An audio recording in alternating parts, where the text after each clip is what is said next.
Wonderful. All righty. Get this going. Sarah, you have your notes?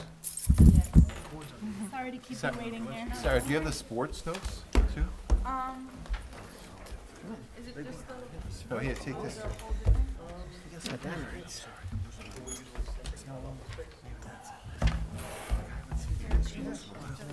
Yep. Since I came in. You do it so much better than I do. So here's the sports Yeah, add that too. Is this high school? Yes. Jerry Bush. He was walking a little track.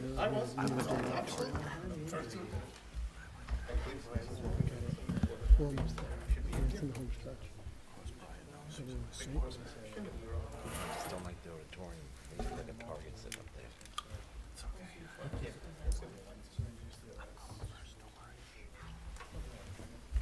Yeah, that's because I'm pushing you in front of me.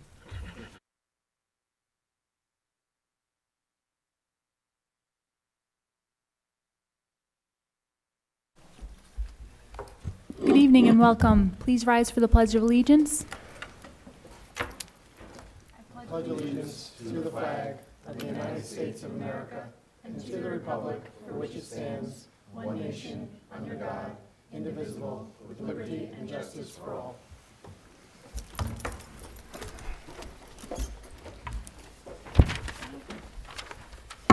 Can I get a motion to approve tonight's agenda? Tom, second Megan. Any questions? Nope. All in favor? Okay, 7-0. Okay, Mr. Poole, Superintendent's report. Good evening, and thank you. I'm going to start off by handing it off to Sarah, who's going to start with the high school and athletics. Act Now, our suicide awareness program, delivered 4 performances to small groups of our current 9th grade students.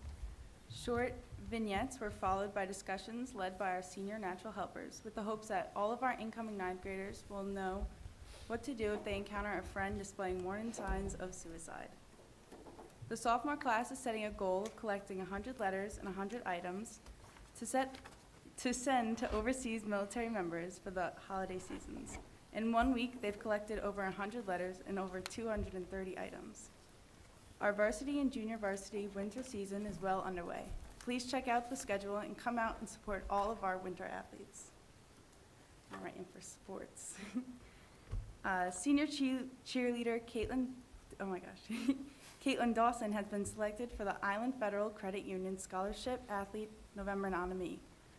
Caitlin is now a finalist for the $25 scholarship given by the credit union in May. On December 16th, 4 SWR students, athletes, will attend the first annual Section 11 Student Leadership Conference held by Center Merches High School. Students attending are Gabrielle Barron, Reese Nelson, Nina Nelson, and Dylan Zahn. The conference will be an opportunity for the student-athlete leaders from schools across Suffolk County to collaborate with each other on the student-athlete experience. Presentations will be given by various professionals on topics such as leadership, sportsmanship, social media, psychology of sports, and mental wellness.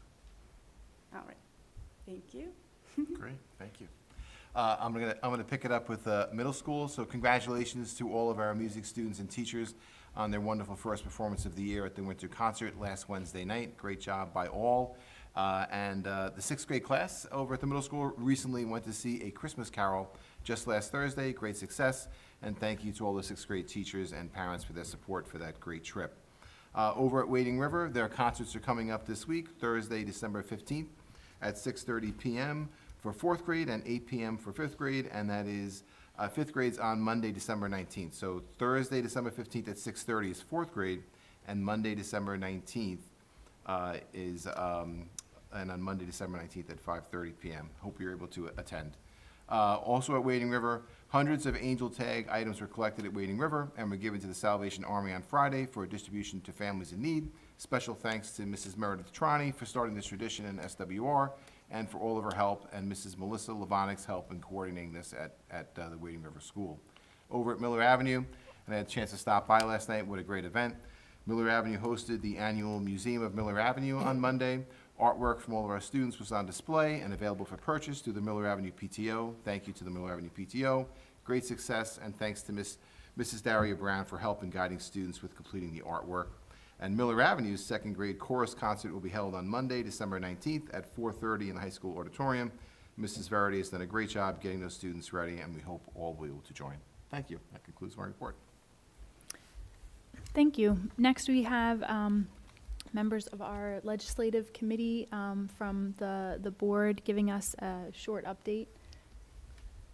So, yes, we had the opportunity, thank you to the Legislative Committee. We had the opportunity on Monday to visit with, or really Zoom call with Senator Palumbo and Assemblywoman Giglio.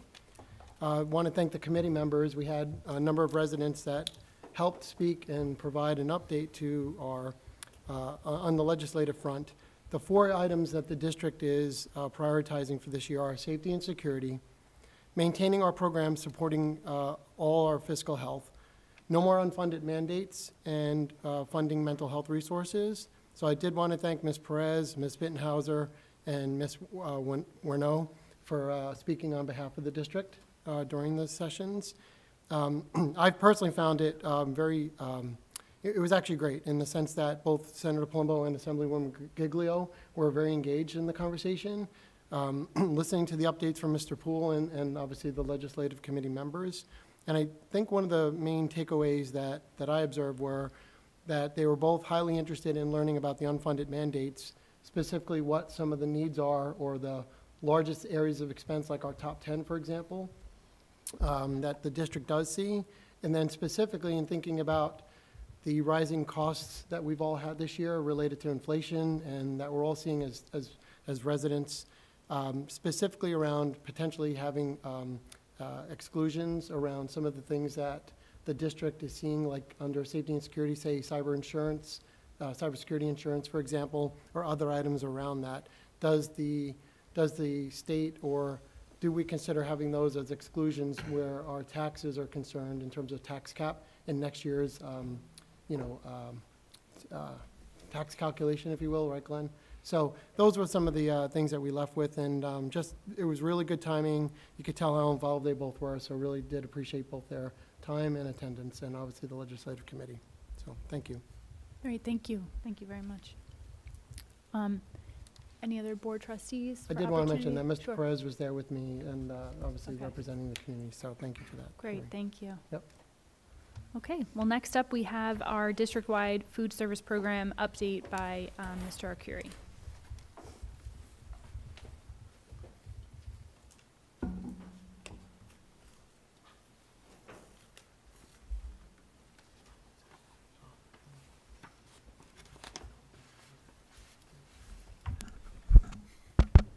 Good evening.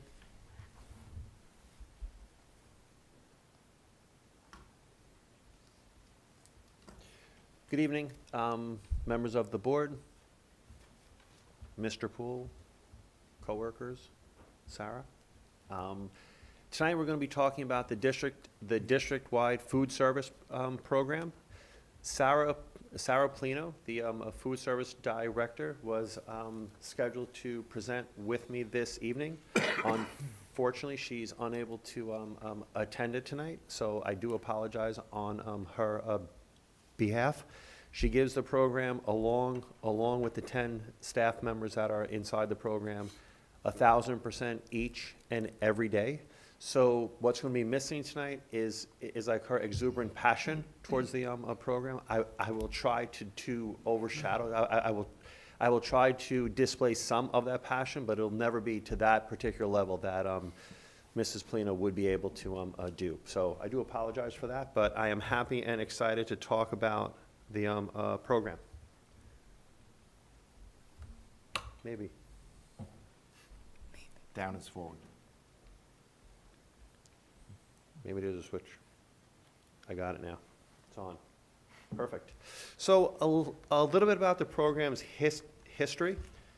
Prior to 2009, the program was a outsourced program. It was the space inside the high school was a lease to outside vendors. It went to a local deli owner. Prior to that, it actually went to a Subway franchise. And there was a lot of history of just it being a make-to-serve, a make-to-order type operation inside of the high school. And there wasn't any satellite programs to any of the other buildings. From what I understand, there was a lot of parent involvement always providing food to the other buildings, whether it's Briarcliff Middle School, Miller Avenue, or the Wading River Building. Then in 2009, the district wanted to take the operation back over and make it a self-operated program. So they hired Miss Polino, they hired one of the employees that had worked for the outside vendor, and they established the high school as its first self-operated food service program. And at that same time, they created a pre-order cold lunch. It was called the Brown Bag Lunch Program in order to provide food for the elementary buildings. The Brown Bag program was not a great success. There was still a lot of sales from the parent organizations providing different types of food. So as the district continued to progress forward, in 2017, included in the 2015 bond, there was funds included in order to build a kitchen and cafeteria at the Wading River Building. And happy to report that kitchen came on a line, a cafeteria also, in 2017. So prior to 2017, the Wading River students ate inside their classrooms.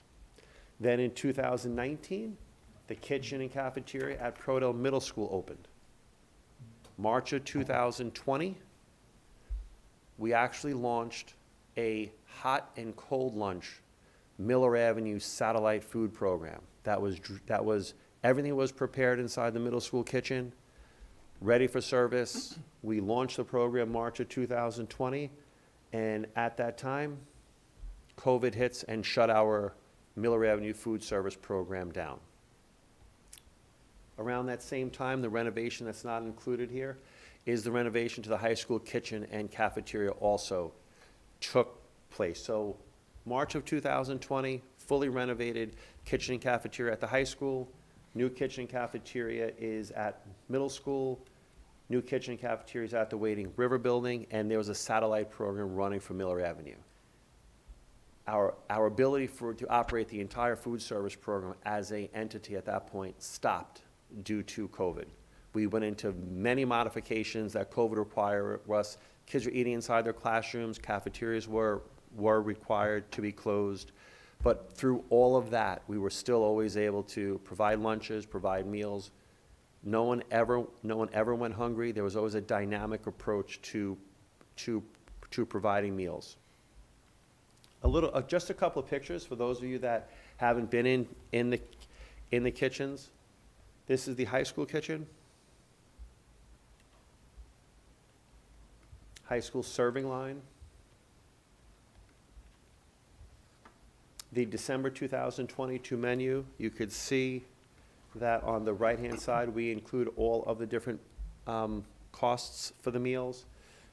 There is not a day where we do not provide a gluten-free option. We are allergy sensitive, we are dairy sensitive. There's a vegetarian option every day. So there's a complete menu being able to provide meals for basically whatever someone's dietary constraints are. We do have a meal for them at our 3 buildings. Glenn, is that a requirement or just It's not a benefit? requirement. Okay. We are a self-operated program. It is the right thing to do. No, I So understand. I just I wanna want make to sure call it a it's, requirement. It is definitely, you're not required to provide, you are required to show them what the ingredient lists are, but we do make it expansive enough to make sure there is no one that, even if there's a specific dietary constraint that a student has, if the district is made aware of it, the food service staff ensure to accommodate it. Just a couple of pictures. Again, I'm trying to really bring you into the kitchen. I'm trying to bring you there. You know, if Sarah was here, she would want to tell you just, that is homemade chicken soup. That is a homemade parfait. That is a homemade pizza. Not a homemade pizza crust, because we cannot get that ingredient no more. It's very hard to source right now. But homemade chicken soup that the kids absolutely love. Where do you guys get your bagels? We actually get a bagels from Modern Bakery, Modern Italian. I go out to bid for that. Oh, they whole week? We get the, I don't know. I can't answer that. We're thinking about coming for breakfast tomorrow. Maybe we should have some samples. Yeah, I think we should have some samples. Muffins are made in-house also.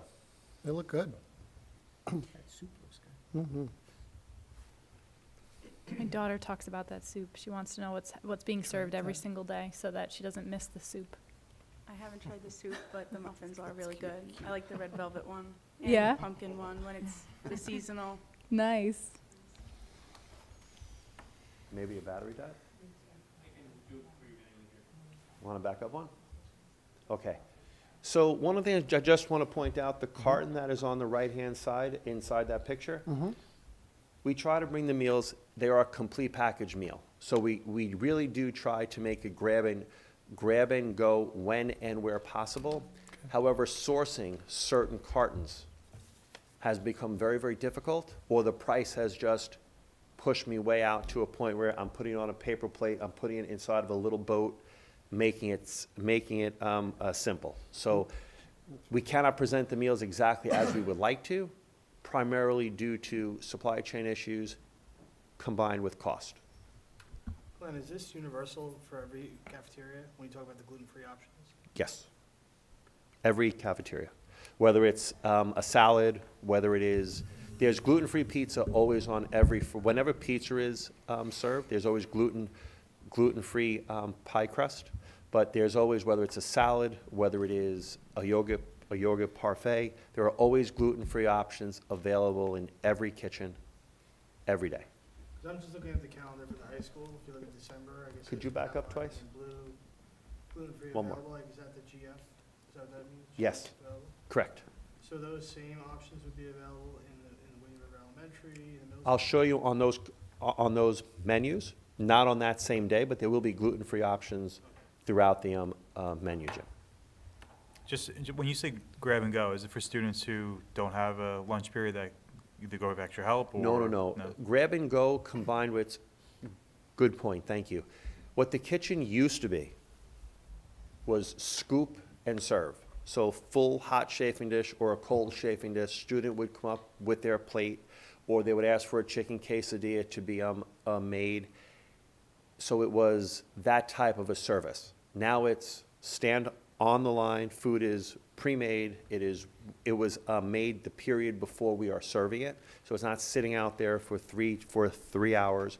So it's made to pick it up and grab it to get through the serving, to get through the serving line. So it's no longer in an open airspace. That's the difference between scoop and serve, make to order, or a grab and go style.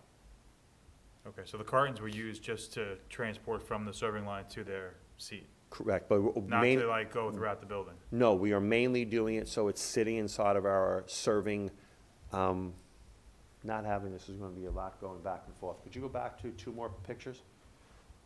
I think I saw it in Right one of there. the photos. So inside the reach-ins, in the top left, Yeah. try and point.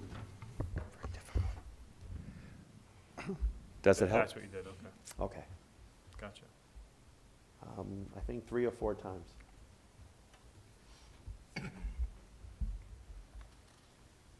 One more. Again. Again. You're going the wrong direction. Stop. So as I just mentioned, grab and go style, no longer scoop and serve or make to order. Entrees and a la carte items lined up on a serving line for students and staff to purchase at the end of the serving line. We have 2 point-of-sale systems operating. The staff in the high school, 1 full-time cook, 1 full-time food service worker, 2 part-time food service workers, and currently there are 2 vacant part-time food service positions open. Student enrollment in the high school, 707, and eligible free students, 30, and eligible reduced price students, 7. How was that, not that you might not know the answer, but how was that provided prior when there was a Subway and a deli here, the free and reduced lunches? There were no accommodations. There were no made. comment, okay. There were no, they could have been a respectful handshake where was accommodated that way. There were, when parent organizations in the past, thank you. When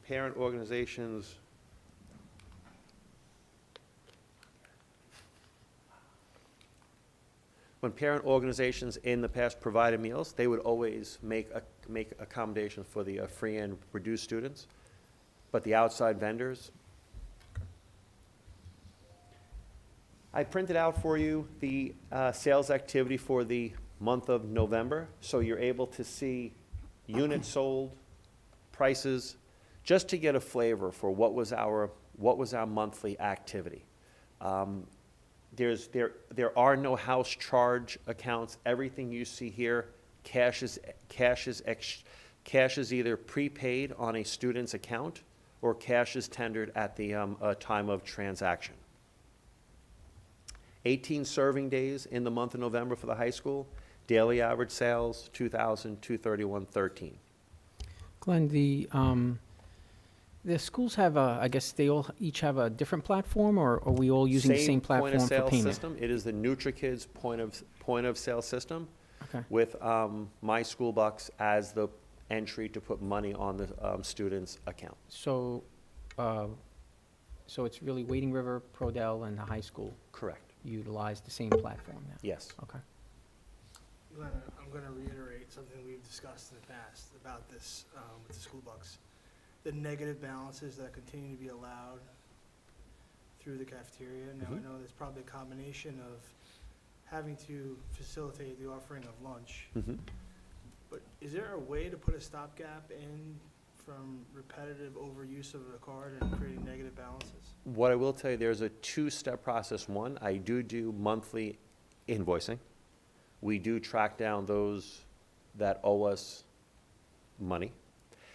I want to say over 90% is usually a timing difference. One of the disadvantages right now to My School Bucks and NutriKids, there are two different platforms, and there's a timing issue.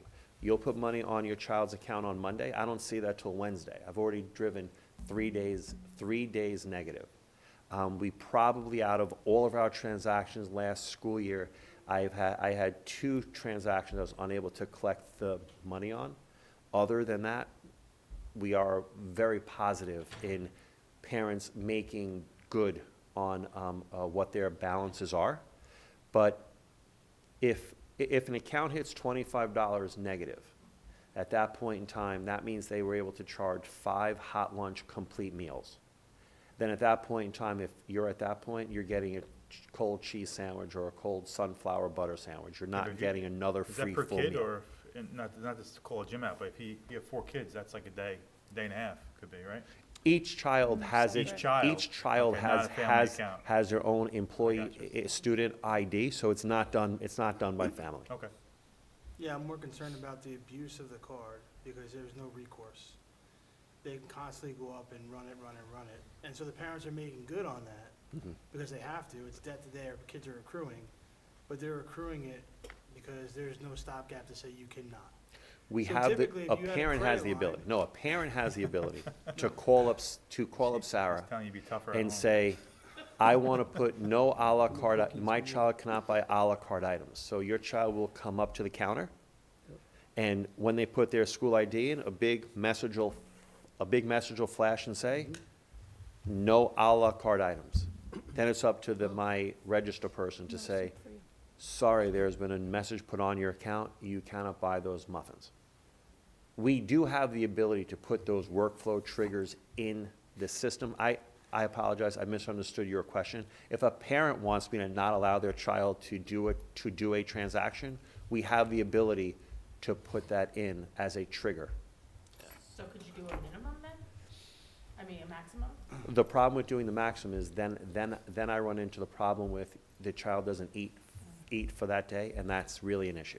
I'd rather say no a la carte items. I'd rather say no Gatorades, no juices. There's a internal struggle with the child not having lunch for that day, and then a food service person having to take on that battle. Because it is a battle when the kid is hungry and he wants or she wants it's definitely a battle. Or when the kid throws out their sandwich you make them. Yeah, exactly. You could We, have- you could have the I go parent back to those say pictures. so. We make Come on. really good food. No à la carte, right? So No, record but your if he face. throws the food out and gets I lunch. scan. You've been up here already, sorry. So moving on to the Prodell Middle School kitchen, again, when this kitchen was built, it was built specifically to support a satellite program for the Miller Avenue building. So it is divided in two different components. Oh, very bad idea. Nope, even worse idea. So is half the kitchen not being utilized now? No, I'm gonna, Oh, okay. I just clicked the wrong button. So in the far right-hand corner, I thought I had a laser guy on here. On the far right-hand corner, that's the Miller Avenue section. Right. The far left-hand side, that is the middle school side. So there's the full prep area, you're prepping for the meal, you're packaging the meal, you might cook it on the same stove, because we don't have duplicate stoves, but the prepping and packaging happen in two different sections. And it's being for this school year, as far as Miller Avenue goes, since we do not have staff, I'm gonna get to that inside of a couple of slides, but this school year, it's being used minimally just to support lunch preparations for the free and reduced students at the Miller Avenue building. So this particular kitchen would support Miller Avenue in the future? Yes, whether it's the same program that we actually had pre-COVID, we do have the vehicle in order to transport the hot and cold Cambros. We do have the ability to roll it in, but that requires us to do a pre-order program. It's very difficult, almost impossible, to do a non-pre-order, just show up with trays of food and have kids come up and select and pick and pay on that day without having some type of a serving line, some type of a storage area, so I could store the à la carte items, a shelf-stable product. That's, to expand the Miller Avenue program to that point, we would need to do some form of an enhancement inside the all-purpose room to support, for me, rolling in the hot and cold Cambros from the middle school where it was fully prepared, put them behind a serving counter, plug them in, put them out inside of your serving line so that kids are able then to come and select whatever they want to purchase for that day. And probably for that age group, we would almost require them to either order in, like preload their student's account with with available dollar value, as opposed to trying to tender money with a kindergartner. We have those schematic plans, right? It's high level. We do. Okay. We definitely do, from a standpoint to provide an enhanced. There's two different programs. We are able to run a pre-order program, hot and cold, when I do. If we had sufficient staffing, when this school year started, before the school year started, we had sufficient staffing. Due to two people moving out of state and not being able to fill those positions, that's why the Miller Avenue program was unable to actually be turned on for this school year, not because of a facility, purely because of manpower. So we would be able to run a hot and cold pre-order program, which is better than no program, but a level above would be a serving line, warming style environment. But even with that, the infrastructure that was built at the middle school is still required in order to support that. We are not even thinking of replicating another full kitchen cooking area at the Miller Avenue building. Always going to take advantage of this beautiful kitchen that's here at the middle school. You'll see that we built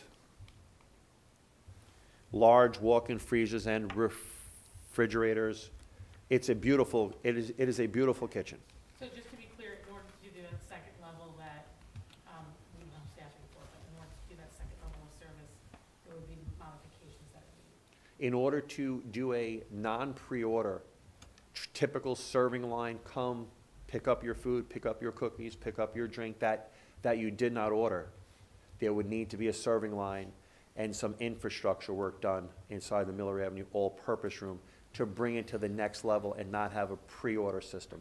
A lot of I want to say, again, it only operated for about a month. before COVID, but the concerns were, you're asking me to tell me what my child wants 2 weeks in advance. It's not that easy for that. Glenn, I think it was at the PTA council meeting or Yep. something a while back. I sat with the Miller Avenue. I don't have Yep. children in Miller Avenue, Mhm. but I wanted to hear a little bit about what their thoughts were. And I think they raised that concern was, how could they augment the program? Yep, and we're in wh- communication with them. Have We you did guys open- had that conversation about how We- best to address that? Because, I can understand parents dealing with food, there's a health department issue there with regard to Correct. temperatures and all of that, right? We only received Suffolk County Department of Health new guidelines post-COVID. I want to say the beginning of last week. I do know there is a meeting on my calendar as well as Mrs. Smith's calendar to meet with the Oh, good. PTO leadership in order to, we are giving them the green light, but now they have to be able to do it under the new Department of Health constraints, primarily revolving around Right. food packaging. I remember pizza being very popular for Friday, so. Pizza being very popular for Pride Friday, but now the new Department of Health regulation requiring the pizza coming into the school Mhm. in its individual box. Hmm. Oh, that's terrible. Because due to COVID, everything now is individually wrapped. So it's very hard to be compliant for pizza. But I do want to go back to what also popular there that evening was chicken nuggets. Oh, the chicken nuggets, Which too. do come in, which they do receive Individual. individually wrapped, and they did also in the past serve tacos, that soft tacos, which were individually wrapped. Yeah, So no, it's they- good that you're having those They meetings, are 'cause I know they wanted alternatives, to. they are definitely alternatives for them something. to do it. Okay. And we great. are still, Mr. Hayward is actively trying to find me staff. Again, the serving line at the middle school, just by the pictures, you should be able to see the pride the food service staff take inside of their kitchens, whether it's the high school, there is no one kitchen cafeteria group that takes more pride than the other. They all take top-notch, top-shelf pride. And I'm proud to show it off because everything is so colorful. Everything is so Well, nicely that wrapped. increases sales, right? Every So- holiday, what it does is it actually increases the students' excitement. Yeah. When they see it decorated for Easter or decorated for the holiday season, Halloween, they're just an inviting group, the food service team. To your product- question the earlier, product Jim, placement. you'll see on It does. It looks the middle impressive. school, Mhm. you'll see it blue, G-free available. My only ask is if we can add gluten-free chicken tenders to Wading River Elementary. I will definitely make sure I not forget that when I talk to, Sarah, or just shoot me an email in case I happen to forget. We will definitely explore that option. You don't have enough money in your card, sorry. Are they able to get two? I'm going for the negative broken record.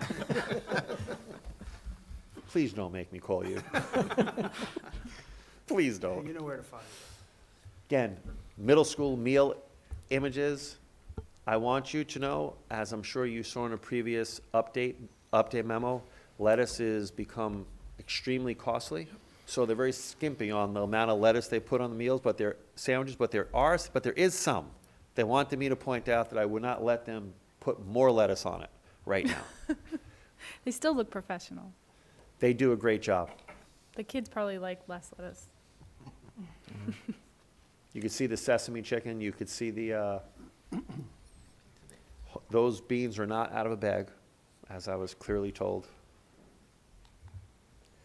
Current program, just like the high school, grab and go style. 2 point-of-sale systems, 1 full-time cook, 1 full-time food service worker, 2 part-time food service workers, 1 vacant part-time food service position. Student enrollment, 455. Eligible free students, 7. Eligible reduced price students, 9. Give you a little bit of their history. 17 serving days in the month of November. Daily average sales, $1,629. Wading River Elementary, a little bit smaller kitchen than what is at middle school, but sufficient for them to, the cook at that building puts out a fantastic meal again all the time. Very clean, very functional kitchen.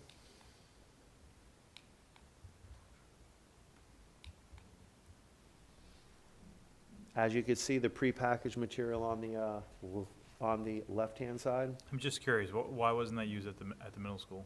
Why was it You used just the U-boats, the boats at the middle school, and not these. The honest answer to that question is, some kids like to open up the boxes at the middle school and add some extra items in it. So we had to Oh, go with okay. open serving containers there, so they cannot pilfer items that they shouldn't be taking, because they're still learning how to be kids at the middle school Okay. level. So we Fair are enough. dynamic in how we do our packaging. We're at the Wading River building, that age group, they're just super excited to get the meal. It does seem like a lot of waste to just, I thought you were using those for like kids going to a classroom for extra help, or No. kids who can't. To just take that carton back to a table and then throw it out? But to take their carton and not drop their milk and not drop their other item, I don't know how I ever survived, I guess. you But weren't have- as yeah, fragile tray. today. What's that? We don't have dishwashers for those plastic Plastic trays. And then we actually did start out with disposable trays for the beginning of this school year until the price went up to over $1 for a eco-friendly cardboard style tray that we did actually launch the school year with, but just the price became so exorbitant that this was a cheaper option, because in there is the complete meal, the Right. fruit, Yeah. the milk, the entree. Cheaper, but now you're having problems sourcing it, right? We are continually having problems sourcing items, yes. Again, just some pictures. We do have gluten-free bagels all the time. Udi's up there, they're always at all of our kitchens. Wading River menu.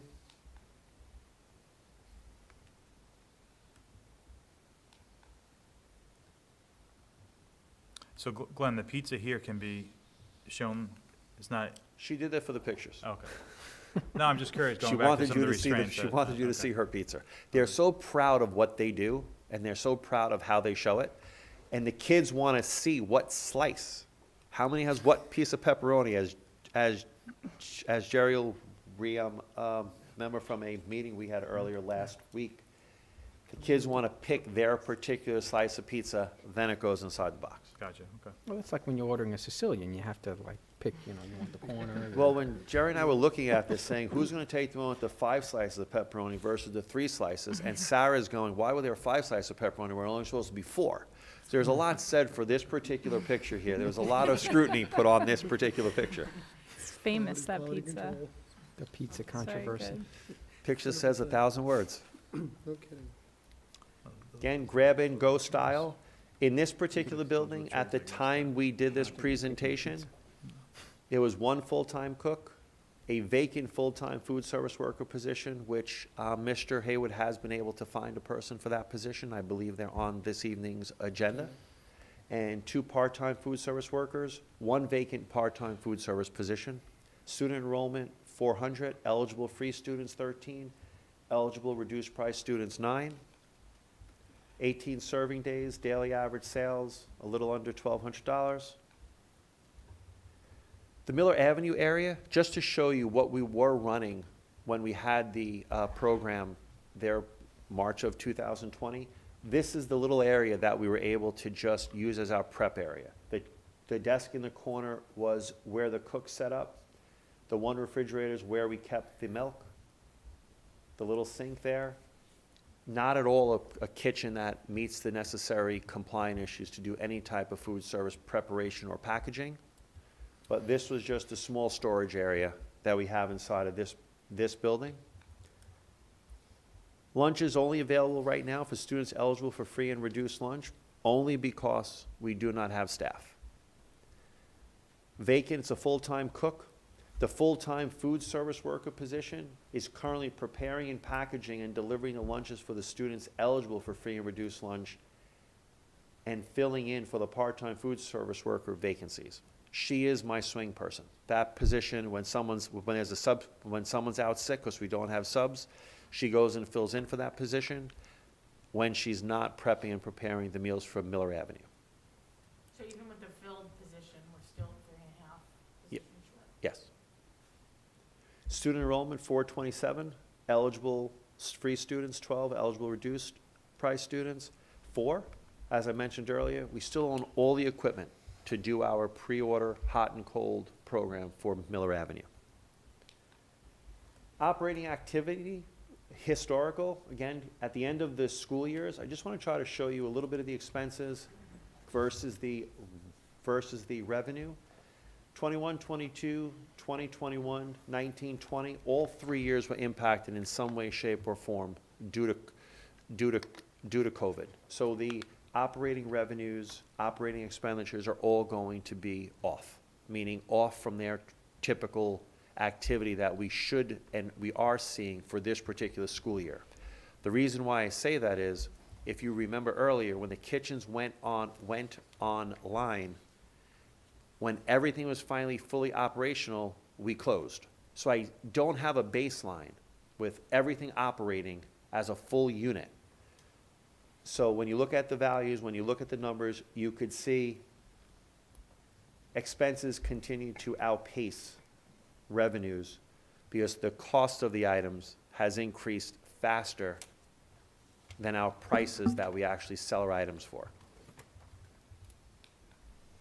Program support. Do you ever expect to break even? I try. No, I meant in the future, right? Like planning forward. Is there a way to even break If you even? give me a couple of more slides, and Okay. then we'll cover it. About 2 more slides from now. Who's the distributor? Are we locked into, is it Cisco, are we locked into the one distributor, or? Driscoll. Driscoll. Driscoll's primarily the one that we'll order from. They're all on government contract. We source very little locally. The only time we source local is when we are short shipped, which is very common. We could come in on a morning, I should say, they come in on a morning, and we're supposed to get 7 dozen rolls, and there's none. So someone's jumping inside of a car, someone's going to King Cullen, someone's getting X or Y to fill in for that void. This year, we have been shorted a lot, so we're locally sourcing, so at that time, we are paying a little bit more, but primarily, we're buying from distributors only or off of awarded bids. We do our drink bid. Our Mr. Carlson, a purchasing agent, works with Sarah. We do our own drink bid. We do our own Bread, milk. we do our own bread. We do our own Paper supplies. packaging. All of the boats and the cardboard. We do all of that. Program support from the general fund. So this is a budget line item in the general fund called Transfer to Cafeteria Fund. As we are a self-operated program, at the minimum, the general fund always has been supporting the cost of meals for the free and reduced students, because there's no subsidy coming in for those students. In addition, the general fund has supported the program expansion, the equipment purchases, the smallwares purchases. It's also supported, we used a lot of our food service staff for an entire year to clean desks in between periods when the high school kids and middle school and all the kids are forced to eat inside their classrooms 6 feet apart. So that's why I say when you look at the historical support, I tried to give you a little bit of an explanation, but the general fund has definitely been supporting and carrying the operating costs associated with the shortfall. So the expenses we saw on the previous slide is related also to any labor-related expenses, right? Yes. It's not just, okay. What you see on this expense chart, a great question. I should have mentioned this earlier. School lunch fund is in its own fund called the cafeteria fund. It's not mixed with the taxpayer general fund. In order to take taxpayer general fund dollars and get it into the cafeteria fund, Transfer. it must go through a transfer to cafeteria. Okay. Ending fund balance, historical, this is how much we finish with the end of the year. So 205,000 in 15-16, 21-22, 438,000. You are compliant. In order to be compliant, you're only allowed to carry over 3 months of operating expenses. That's what you're supposed to be carrying over, which is about $270,000 for our district based on 21-22 activity. Anything above that, we need to explain to the state education department every December with an explanation as why are you carrying more than X?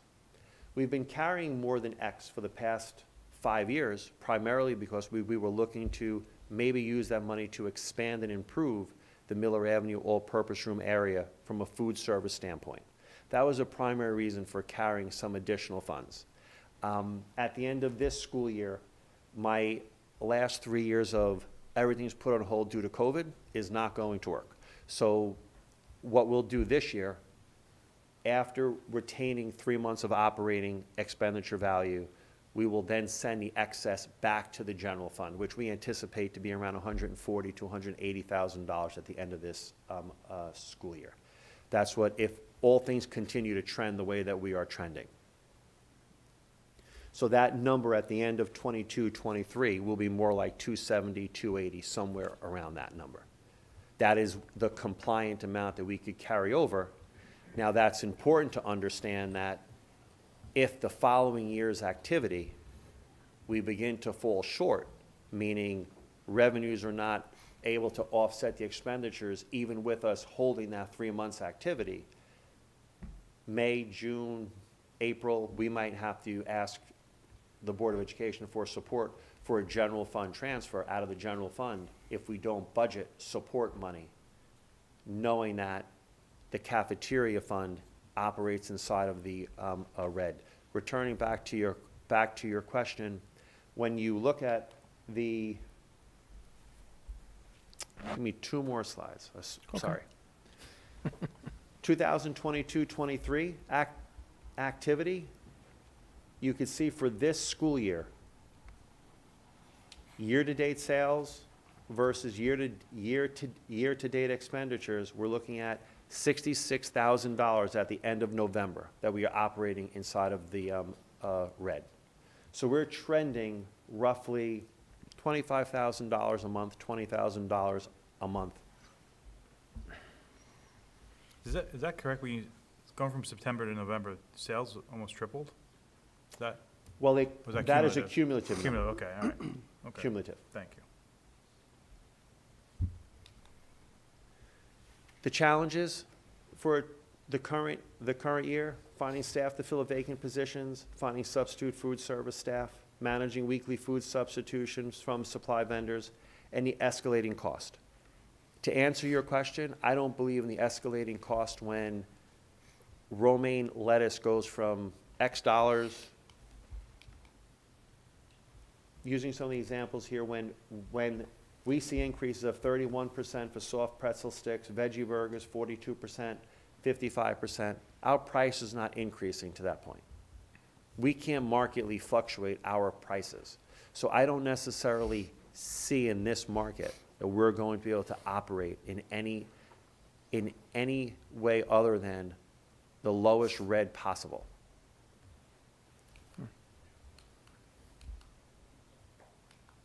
Examples of food substitutions and the daily impact. Pizza crust for the high school, the item ordered is 95 cents. What they ship us is $1.49. It's here now, Monday. If we don't accept that order Monday, we don't have pizza for that Friday. We don't have the storage to have walk-in freezers to store 2-3 weeks of supply. So that's something with a 56.84% impact on just the cost for that item. I don't see in this current market that we're able to do anything. That's one of the examples. Hot honey was not delivered. The vendor provided no substitution, requiring the chicken to be served plain. Kids don't buy it. Kids won't eat it. The menu said that's how it was going to be. Chicken tenders were not delivered that Monday. Had to switch to a grilled cheese. They're just like anybody else. They have their expectation. They saw their menu. They want what they want. But it also impacts us when certain snack items are ordered, but they do not show. Snack items have no preparation costs. They come in at a cost. I'm selling it with no labor attached to it. That helps me reduce the amount of red. But when they don't show up, it does impact the program. Items no longer offered due to rising costs. These are a couple that I mentioned to you before. Roast beef was $4.77, now it's $7.43 a pound. 55.77% increase. Tuna is a challenge for us. We're coming into a season in the next couple of months where we've always had tuna on Fridays during a certain period of time for my 13 years here. We're trying to figure out how are we going to do that this year, or send notification to the parents due to the rising costs, we're not able to sell this product. Items we can no longer purchase due to supply chain issues. Bosco Pizza for the middle school. This pizza came pre-made with its own box, bless you, and was $1.41 each. Now it's currently not available to us. We had to replace that with something now that requires labor, and the cost of that pizza now jumps to $2.60 to $2.80 for us to even make, just to put it out there. We do go out for competitive bidding, right, every year when we look at food services? For certain items, not for products like this. We take advantage of the government contracts who are Right. going out for much larger quantities, and we'll get a much better price. There is no local vendor. So the 56.84% increase that you used as an example, that's not a Locked in. off-the-state contract? That is off the state contract. Okay. They're not locked into a contract, like a sale contract, it fluctuates, Commodity Okay. prices. commodity prices. There's no way to work into, I don't know if we'd still be competitive, but, where you maximize your total, percentage increase possibly, right? So I look at it as a restocking fee, right? You go out to bid and you ask upfront, hey, if I have a returned item, right, you're gonna the maximum restocking fee is gonna be 15-20%. I'm looking at maybe doing it similarly and say, we understand there's fluctuations in commodity pricing, but could you provide us, the award, in a lot of ways, it's giving the vendor who's bidding it the idea that, look, we're looking for maximum percent increase, and try to get a number like that from them. I think if we had a larger quantity, we'd be able to do something. But our closest local producers over in Farmingville, I think So Sarah would we know don't it have better. a I do competitive not have the buying pool. power to even consider. That's why taking advantage of a larger government award is what makes it most advantageous for us when it comes to your locals, for your bakery goods, for your drink orders, for your soft goods. We do bid that out ourselves, and it is beneficial to us, but I don't think we'd be able to bid out chicken. I just don't think I have the order volume to even get the interest. Yeah, no, I was looking at perhaps and again, I might not understand the question. contracts, all the contracts are different, so, just trying to put bumpers around what the maximum percent increase could be. And I understand right now it's very volatile, Yes. but I don't expect that to continue 5-6 years out. I don't, right? Agreed. So looking into the future, right, having the vendors provide a maximum percentage increase, to adjust for future fluctuations. I understand the question better. Now, What which they- commodity you what they pick, I guess do is for whatever that, you though, think makes sense. What they do for that is just not make the item available for me to order. They take Bosco Pizza off, as opposed to living within their 20% space that Right. we had awarded to them. They just say they cannot get the product. Okay. Product's no longer available. So now they ship it to you and then tell you the percent increase after it's shipped to you, right? They ship me a substituted item and say, take this pizza crust because we know you need pizza for Friday or you won't have anything, Right. and pay us $1.49 versus 95 cents. Okay. It's a tough business. That's why the restaurants are as challenged as they are right now. Right? I mean, used to be able to go to grab a burger and fries for $10. You can't grab burger and fries nowhere now for close to 20. Yeah. No, I definitely right now I see that as still the supply chain issues, right? If you look at some of these examples of escalating costs from 2019 to 2022, I'm not going to go through them all, but one of the ones I will point out, Welch's fruit snacks. It was a very popular item. Went from $16.99 in 2019 to $27.09 in 2022. That's for a case. It's up 59.45%. What do you sell each one for? The Off the top of 48 my- there's off the top 48 of my pieces head, I in there, don't right? know. I mean, I don't know off the Okay. top of my head. It could be, what it is, I get it, your I got an idea. profit Wait a margin's second. No, shrinking, no, I no. understand. No, I do actually have that, though. Just I trying. could tell you here. I tell you the fruit snacks. I'm sorry, I do have it here. Welch's fruit snack.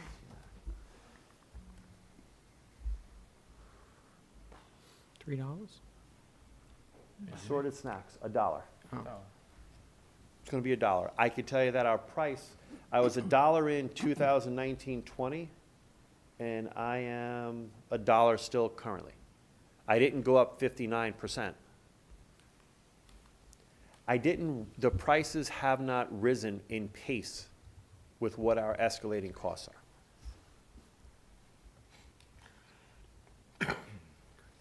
Romaine lettuce is the exciting one, because we took off the Caesar salad with grilled chicken from the high school, and the that's the kids are, favorite. exactly, that's the favorite. Yeah. And they're asking why, and $109.95 because the grower, we went as far as, Sarah went as far as to call the grower, and he says, I'm changing fields, and you're absorbing the cost of changing fields Wow. for the next 4 weeks. Gotta talk to Mr. Noville or get more of those So towers. here, we'll self-produce our own lettuce and That's We have a Jerry's green- we push have a for the greenhouse, greenhouse, right, right Jerry? outside of the high school. We're going to source our own farm to Grow table. lettuce for us. farm to Grow table Caesar here. salads. Yes.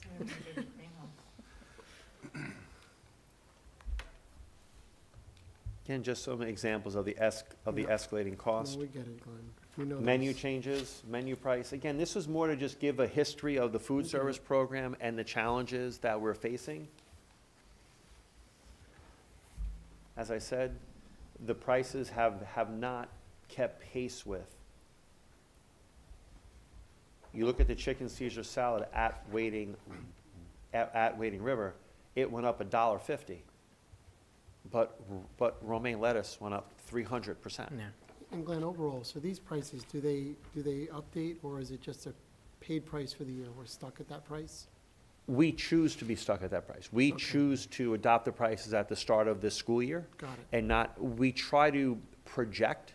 It's never been this volatile. It's never been this Right. different. But I don't know how, I mean, could we as a district go back to the community January 1st and say, due to escalating food costs, we're going to take our $5 Mhm. baseline complete lunch meal and increase that to $5.50? What is that tipping point? What is the number? Any number is going to help us reduce the red value, but there is no number. When I go into a local deli, get a simple cold cut sandwich, it's $9.75. That's a good price. I want to go where you're going. But, More than that. I'm like $12.99. so I'm saying, with that simple sandwich, it's the same amount of meat they're putting on the sandwiches here. You saw those pictures of those sandwiches earlier. That wasn't made for the camera. That was made, that is the lunch that our students get. Mhm.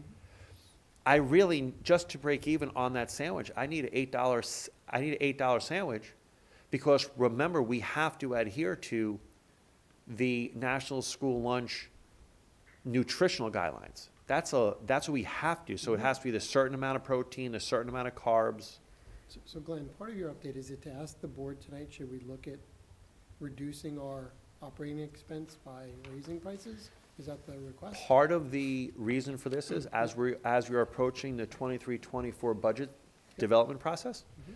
just to get a picture, to know that we're going to be looking at this, and it will be something we'll be factoring into the 2023-24 budget, Mhm. to consider adding support, to support the food service program. That's Got it. part one. Part two is definitely important for the Board of Education to have a full understanding of the district-wide food service program. I have not done this presentation since probably 2015 or 16, when I did it last, when we were, probably even before that, 2014, when we were lobbying for kitchens and cafeterias in the 3 buildings.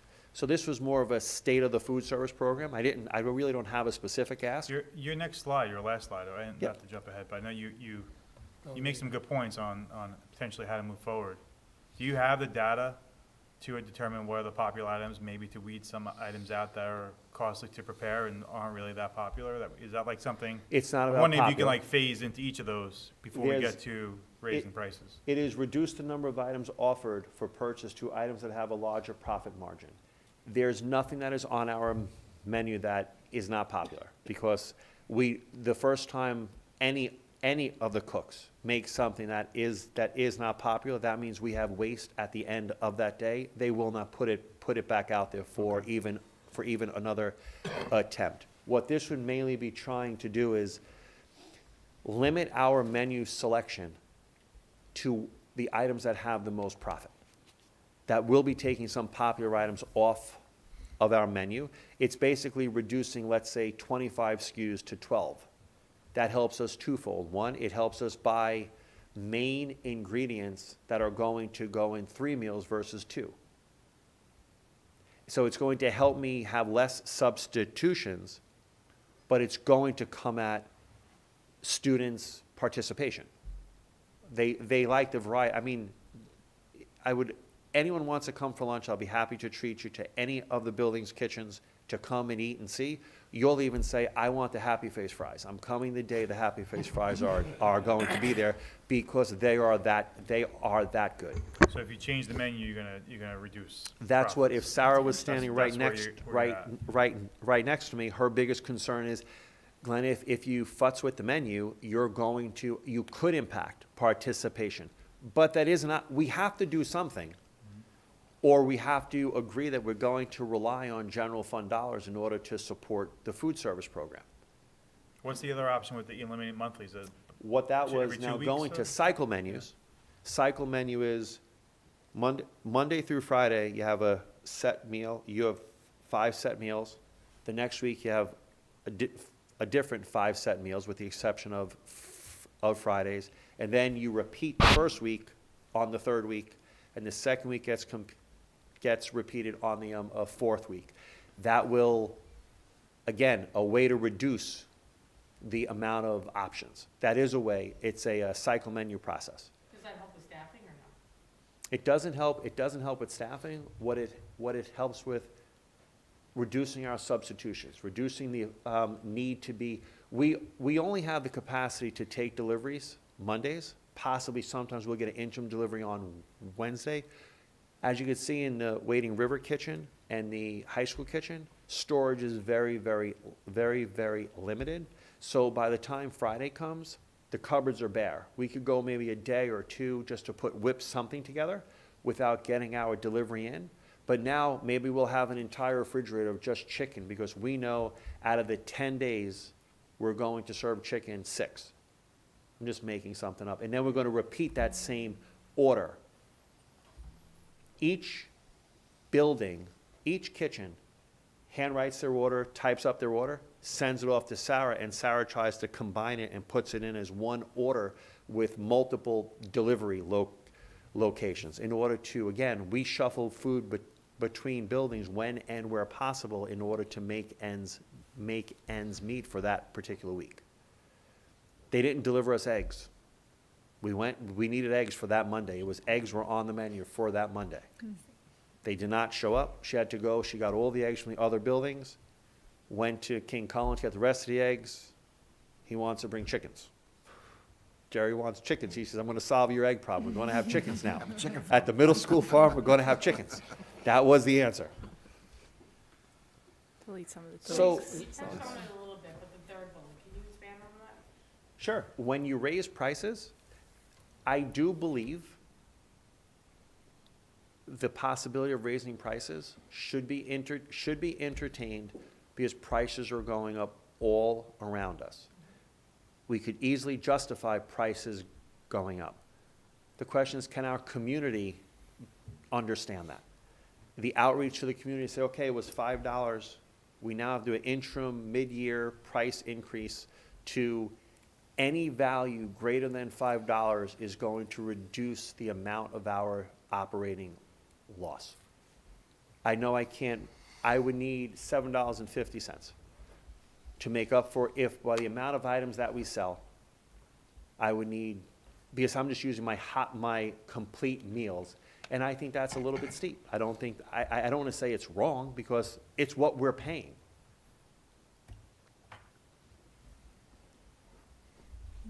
So I think the middle option is probably something you should adopt almost immediately if you're gonna think about ways to lower some operating costs right now. Eliminating, the monthly menus. Because if you're saying that, do kids pre-order or they just, They don't pre-order, they just Then- come to the line. They will look then- at the menu, and I'm sure some people will look at the menu. then I would eliminate the monthly menus. Okay. That would be my 2 cents. We might, I Do mean, you like have Len a was thought saying, on we, how much of a benefit that's gonna bring? I honestly don't. I would definitely need Sarah for a little bit help for that. I think this was just a presentation, I don't know that. Correct. Yeah. This was, I mean, I like the ideas, I like the suggestions, but I did not come with the answers to some of those questions. I don't have my right-hand food person. Yeah, my only thought on the second one is, I like the idea of exploring it as well, but I'd like to know that it makes sense, in terms of monetarily before making such a steep shift. So maybe an opportunity is, at an upcoming Board of Education meeting, I'm able to bring Sarah to answer questions. Maybe that'll be the best approach, if that's an acceptable outcome, or we could make the decision to go with. There is no question in our discussions in preparing this presentation, cycle menus will help us operationally, will help us fiscally. To what degree, I do not have that answer. But it is a way, when we created this particular slide together, it was an option to reduce the operating loss. So I know she had thoughts and reasons why it would help. I just don't. and it could potentially show a net loss initially as people adjust. Seemed to No be doubt. what, It could definitely, as opposed to showing the net loss, it could show a participation reduction. that's what I mean, okay. Yeah. I do understand. Could be some combination of all three. It could be. Yep, could be a We have a combination little of more all three. work to do, but this is where we are, but we definitely have a little more analysis to do. And I thank you for your time. If you have more questions, Thanks, Glenn. No, Yep. thank you, and thank you, Sarah. yes. I'm sure she's home watching it, telling me all the things I forgot to say.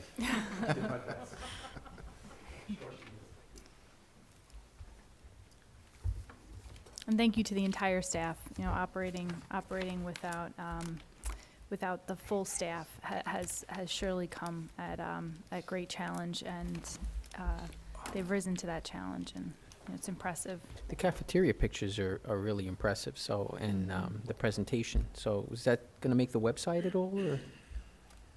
I'm sure it'll go up on the website. Yeah. One thing that I said at the start You of wanna the join business? presentation. Yeah, well, I just, it's like you said, it's a lot of, a lot of work. The presentation looks great, and, I think I'm that sure should be it'll definitely celebrated. go up on the Yeah. district website. Okay. But as I said when I started the presentation, the district is so fortunate to have a phenomenal food service team and a phenomenal food service leader. If whatever it takes, Sarah will go to the end of the earth to get it done, and her staff is right next to her during that process, and I cannot speak enough to how just wonderful they all are. There's not one weaker than the other. Do it for the customers. Okay, next up, we have our votes and resolutions. Can I get a motion to approve the November 15th public session minutes? Tom, second Rob. Any discussion or questions? All in favor? 7-0. Approval of November 29th draft regular public session minutes. Can I get a Tom, Megan? Any discussion or questions? All in favor? 7-0. Approval of CPSC, CSE, and 504 meeting summary dated November 30th. Can I get a motion? Henry, second Jim. Any discussion or questions? All in favor? 7-0. Can I get a motion to approve the policies for second read and adopt as presented? Tom, second Henry. Any discussion or questions on these? All in favor? 7-0. We have two curriculum and instruction resolutions, 125 and 126. Can I get a motion? Jim, second. Rob, any discussion or questions? All in favor? 7-0. We have two HR resolutions, 127, 128. Can I get a motion? Tom, second. Rob, any discussion or questions? Could you just explain, have someone give an update on what's the new club, the 128? This would be for a Wading River Club, or it would be for English language learners, A&L students, to, kind of like with the Play Pals or Best Buddies, where they would pair up with students, typical general ed students, but for the purpose of languages, Got it. to integrate them more into the community. Okay, thank you. All in favor? 7-0. Can I get a motion to vote on the personnel agenda? Megan, second Mike. Any discussion or questions? All in favor? 7-0. Can I, do we have any communications? No. Okay. Can I get a motion to adjourn tonight's meeting? Tom, second Mike. All in favor? 7-0. Okay, thank you. Good night.